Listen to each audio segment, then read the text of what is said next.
Alright, we're back with Final Fantasy XIV. The storyline, we are doing Blood of... Well, this is not the storyline, it's a side story with, like, the Ruby weapon, Sapphire weapon. Now we're going to be moving on to Emerald weapon, it appears. So, Blood of Emerald is in the name of this quest. We are in... Or just to the west of... What's this place called? Porta Pretoria?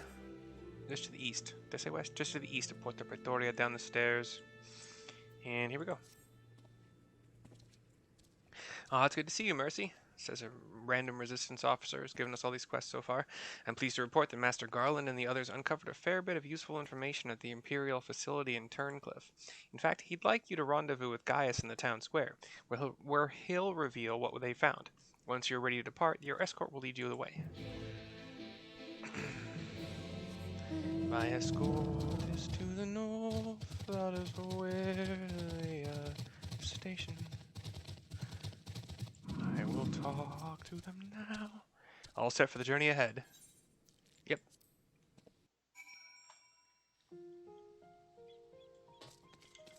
Alright, we got Gaius next to the fountain still.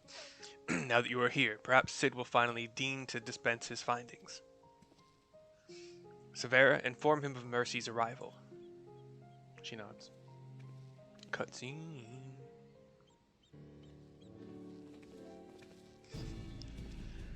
Thanks for coming, says Cid. To me. So, what have you discovered? To tell the truth, we were lucky to obtain any information at all, considering the lengths to which the Imperials went in covering their tracks. You see, the hangar below was not just used to store the weapons, but it played a critical role in their creation. Sorry, I was literally just watching that. We know the code name given to three of the weapons, Ruby, Sapphire, and Emerald. Obviously, we were all familiar with the first two, but the third is something of an unknown quantity, says Severa. At the very least, this confirms the existence of another of those abominations, says the name I can't pronounce. At the very least?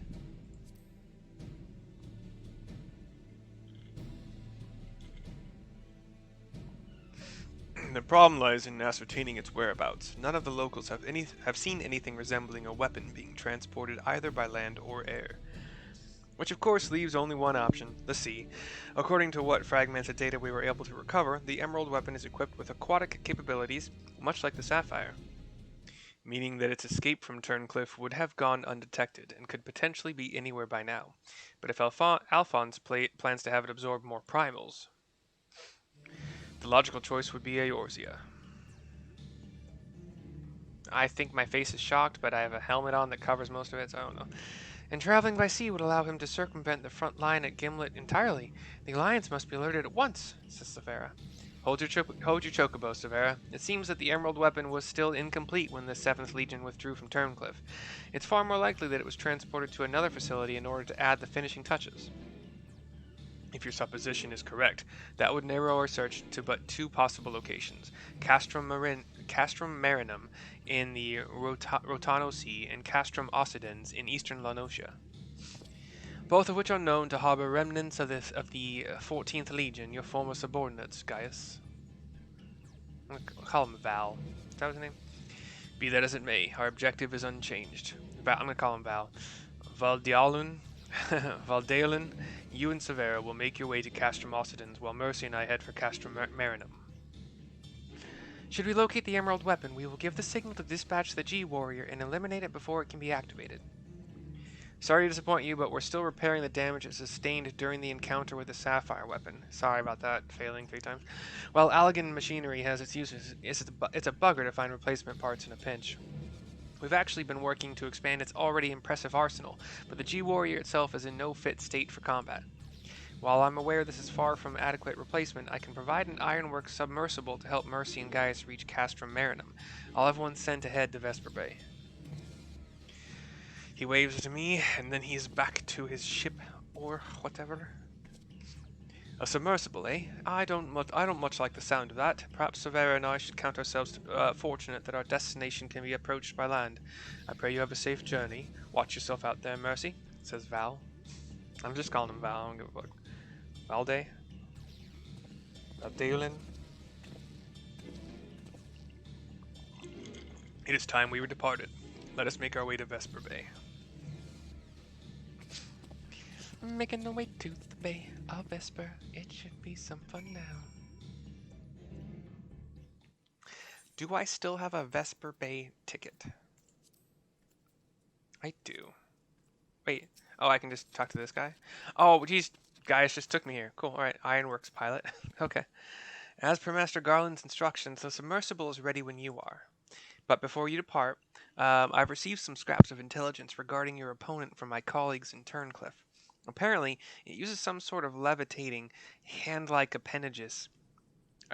6 of them, in fact, though we're not quite sure what what purpose they serve. It sounds like having eyes in the back of your head might come in handy, but that's all we know, I'm afraid. You have our things. After all, forewarned is forearmed. If the emerald weapon has indeed been transported to this castrum, it would need to enter via the dry dock. We shall do likewise. As one might expect, there are measures in place to keep out intruders, but the security systems can be tricked into recognizing us as an Imperial vessel. That said, infiltrating the facility is merely the first step. Should the emerald weapon be activated, it is only a matter of time before the pilot uses Oversoul. Yep, we must silence the war machina before this happens, and failing that, grant the poor soul at its helm the mercy of a swift death. Had these wounds healed more quickly, I could have gone with you, but I fear I would only slow you down. As such, I shall provide what support I can from afar. Whatever happens, the emerald weapon must be defeated at all costs. Castrum Marinum is now accessible. And I will watch a video to know how to do it. So I don't mess up as much as I probably will anyway, but there will be a link. So yes, there will be a link in the description of this video that takes you to my Google Doc PowerPoint that will show you every item in an Amazon that I personally recommend because I buy them repeatedly, or I've bought them once and they're awesome and I recommend them. If you purchase any of them with a link in their description on their slide of the PowerPoint, I will get a small cut. Otherwise, I hope you enjoyed the video. I'll see you for the next one.